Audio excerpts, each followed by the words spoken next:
మల్కాజ్గిరి మాజీ ఎమ్మెల్యే మైనంపల్లి హనుమంతరావు పుట్టినరోజు సందర్భంగా మల్కాజ్గిరి ప్రాంతంలో ఆయన అభిమానులు, కాంగ్రెస్ పార్టీ కార్యకర్తలు పలు సేవా కార్యక్రమాలు నిర్వహించి సందడి చేశారు. పేదలకు సహాయం చేయడం ద్వారా హనుమంతరావు సేవా దృక్పథాన్ని ప్రతిబింబించేలా ఈ వేడుకలు సాగాయి.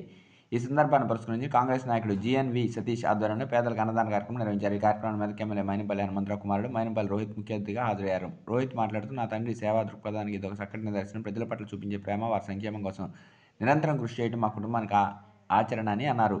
అతను కార్యకర్తలకు ధన్యవాదాలు చెప్పి తమ కుటుంబం ప్రజలు సేవలకే నడబడి ఉంటాయని హామీ ఇచ్చారు. అలాగే స్థానికంగా నిర్వహించిన ఇతర సామాజిక కార్యక్రమాలు కూడా ఆయన పాల్గొని ప్రజలను ప్రోత్సహించారు.